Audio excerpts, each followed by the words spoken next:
Hey there, you looking kinda cute. Please consider subscribing and check out our Patreon for more. Enjoy the video. Growing up in the 1960s, I always felt a peculiar fascination with women's clothing. The swirling skirts, the delicate blouses, and the intricate designs of undergarments drew me in like a moth to a flame. But in those times, such interests were not just uncommon, they were frowned upon, especially for a boy like me. I remember going into my mother's closet, marveling at the array of dresses and blouses, each piece telling its own story. I would gently touch the fabrics, feeling the smooth silk and crisp cotton under my fingers. But the fear of being caught and the heavy weight of societal disapproval always held me back. I couldn't dare to try them on, not even once. My teenage years were spent in silent yearning. I would watch girls at school with a mix of envy and admiration, noting how their skirts twirled as they turned and how their blouses hugged their figures. Each glance was a reminder of the world I longed to explore but felt barred from entering. This interest, this part of me, remained a deeply guarded secret, locked away beneath layers of pretense and forced normality. As the years passed, the world began to change, but my secret remained just that, a secret. I went to college, got a job, and led a life that was unremarkable in most ways. The 60s turned into the 70s, then the 80s, and before I knew it, I was a 60-year-old man working a regular job, living a life that was quiet and undemanding. I never married, a decision partly driven by my hidden desires.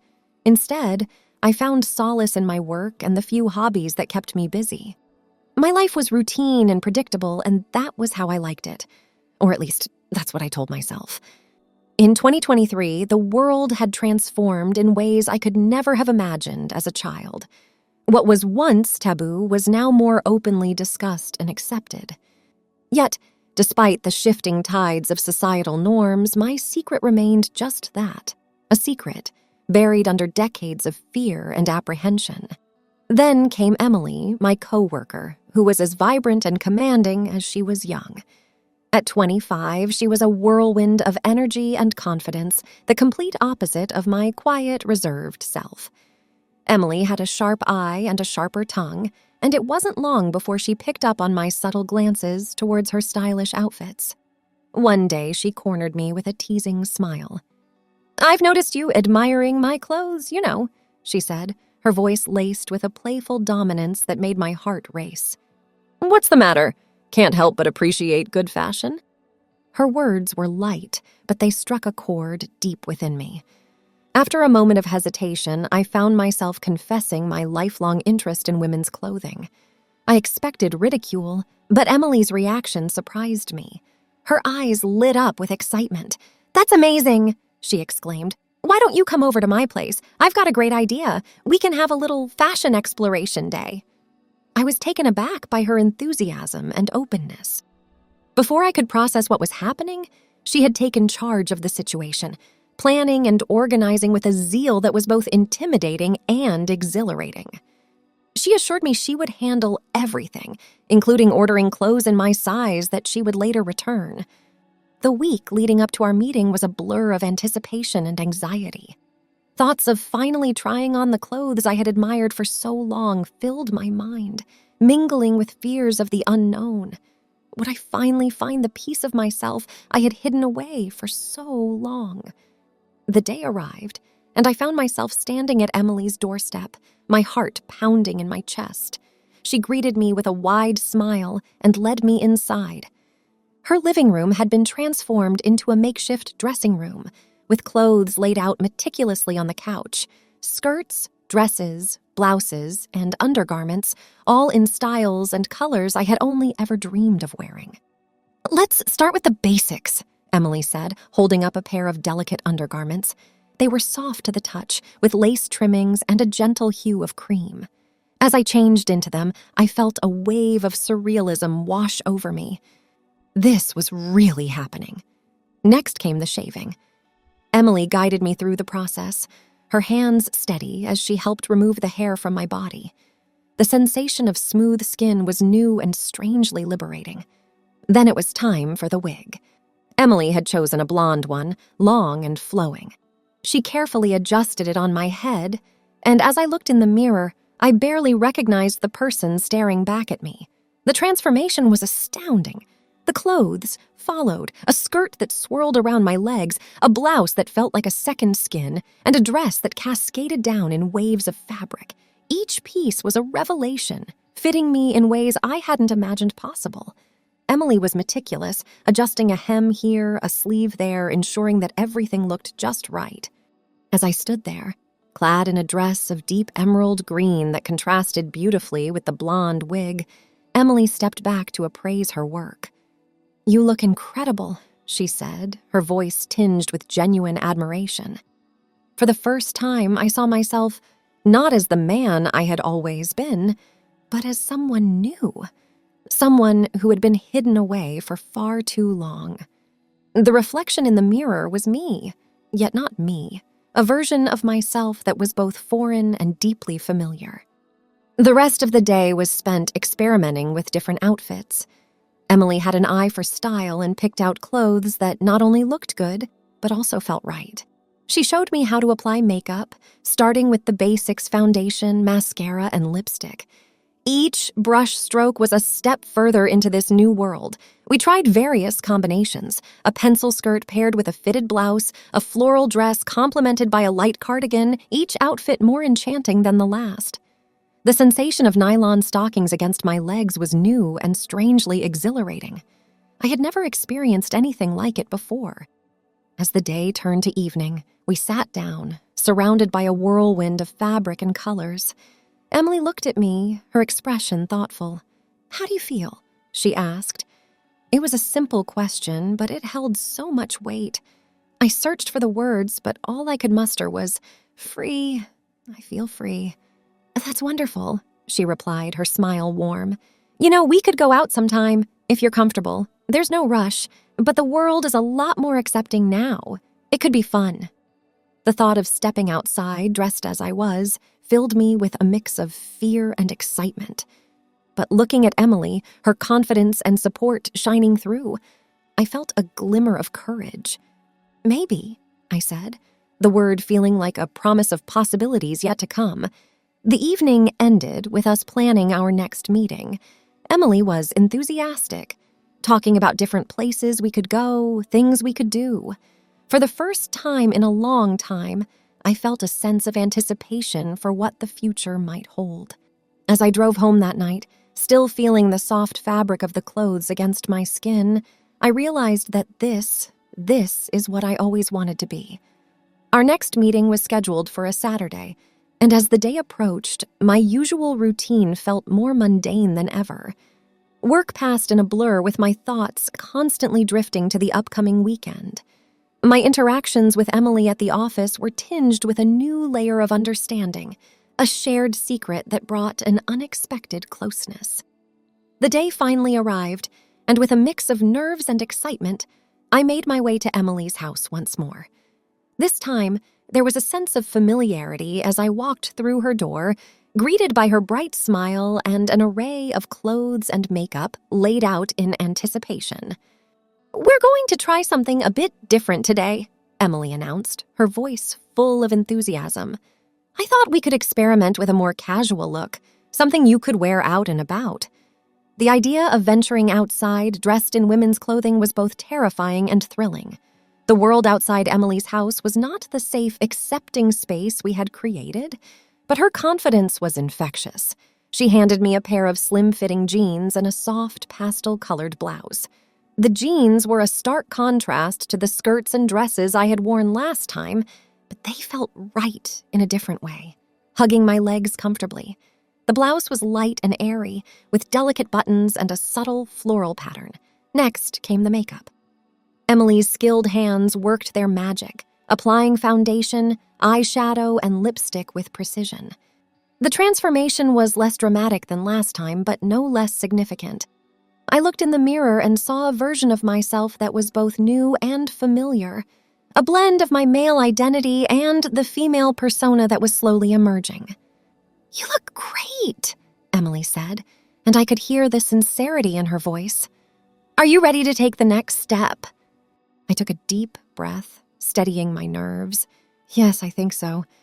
We decided to start small, a walk around her neighborhood. It was a quiet area with tree-lined streets and a gentle bustle of activity. As we stepped outside, I felt a rush of vulnerability, exposed to the world in a way I had never been before. But as we walked, I found myself relaxing. The occasional passerby paid us no mind, and the fresh air felt good against my skin.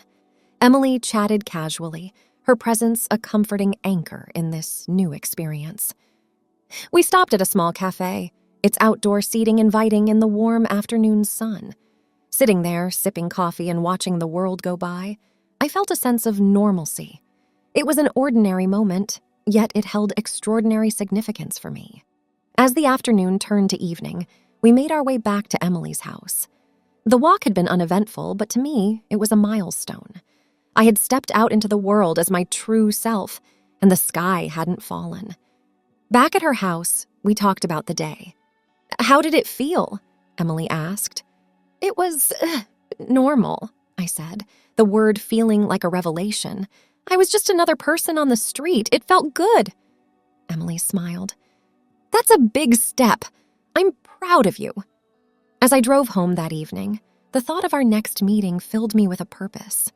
My mind was constantly filled with thoughts of what the next step in this journey would entail.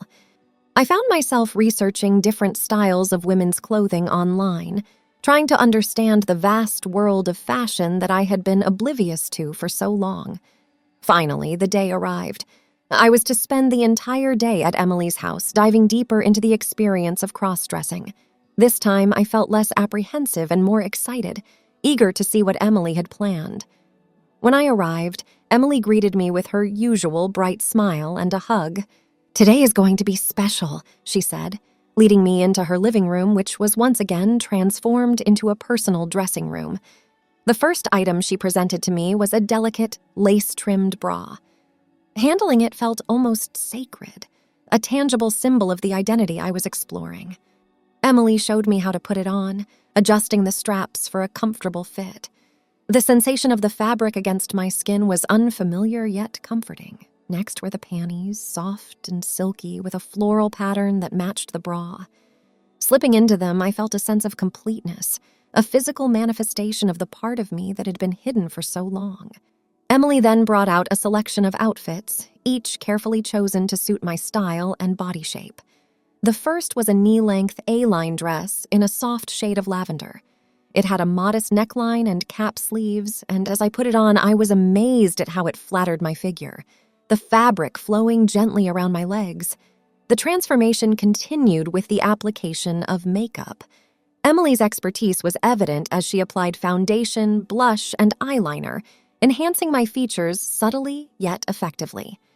She chose a lipstick that matched the dress, and as I looked in the mirror, I hardly recognized myself. The person looking back at me was someone new, someone who had been waiting to emerge for years. After the makeup, Emily styled the blonde wig, arranging the locks in a way that framed my face beautifully. The final touch was a pair of modest heels, just enough to add elegance without being uncomfortable. Fully dressed, I stood before the mirror, taking in the sight. It was more than just the clothes or the makeup. It was the realization of a hidden truth about myself, brought to life in vivid color. "We should try some different styles," Emily suggested, her enthusiasm infectious. She brought out various other outfits, a chic pencil skirt paired with a blouse, a casual yet feminine pair of jeans and a fitted top, and even a formal evening gown that made me feel like royalty. The pencil skirt and blouse made me feel professional and sophisticated. The jeans and top were comfortable and laid back, and the evening gown was an exercise in elegance and grace. Throughout the day, Emily taught me how to move, how to sit and stand in a way that was both feminine and natural. We practiced walking in heels, a challenge that I slowly began to master. As the day turned to evening, we sat down, surrounded by the many outfits we had tried. Emily looked at me, a soft smile on her face. "How do you feel after trying all these different styles?" I paused. Each outfit made me feel like a different aspect of myself was being highlighted. It's like I'm discovering parts of me I never knew existed. Emily nodded, understanding. That's the beauty of fashion. It can be an expression of who we are or who we want to be. Next week, Emily had planned something different. I think you're ready to take this outside, to really experience the world in your new identity, she said with a reassuring smile when I arrived at her place. The thought of going out in public, fully dressed, was nerve-wracking, but Emily's confidence in me bolstered my courage. We started the day as usual, with Emily helping me choose an outfit. This time, she selected a smart, form-fitting dress that ended just above the knees, its deep blue hue complementing the blonde wig she had become so adept at styling. As she applied my makeup, her touch gentle and assured, I found myself relaxing into the process, trusting her implicitly. The reflection that stared back at me from the mirror was both exciting and intimidating. I looked like any other woman out on the town, and that realization was both thrilling and a little daunting. "Ready to go?" Emily asked, handing me a small handbag that matched my dress. I took a deep breath and nodded. We walked out of her house and down the street, my heels clicking confidently on the pavement. The outside world felt different now, more vibrant and alive. I was part of it in a way I had never been before.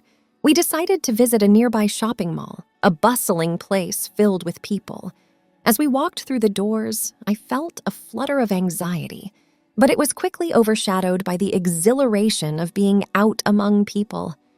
Emily was right by my side, chatting about this and that, making me feel at ease. We browsed through various stores, looking at clothes, trying on shoes, and even experimenting with different styles of makeup at a cosmetics counter. The salespeople treated me just like any other customer, and with each interaction, my confidence grew. We stopped for coffee at a quaint cafe in the mall, taking a moment to rest and people watch. Sitting there with Emily, sipping my coffee and laughing at her stories, I felt a sense of normalcy and belonging. This was no longer just about dressing up. It was about living and experiencing life from a new perspective. As the day wore on, we continued to explore, each new experience adding to my confidence. We visited a bookstore where I browsed through the aisles, and a small boutique where Emily encouraged me to try on a beautiful scarf. When it was time to head back, I felt a twinge of sadness. The day had been a revelation, a series of moments that had allowed me to experience life in a way I had never thought possible. Back at Emily's house, we sat down, and she looked at me with a smile. "How was it?" she asked. "It was amazing," I replied, my voice filled with genuine emotion. I never thought I could feel so free, so myself. Thanks for watching. Be sure to check out Patreon for a lot more content and early access to YouTube videos.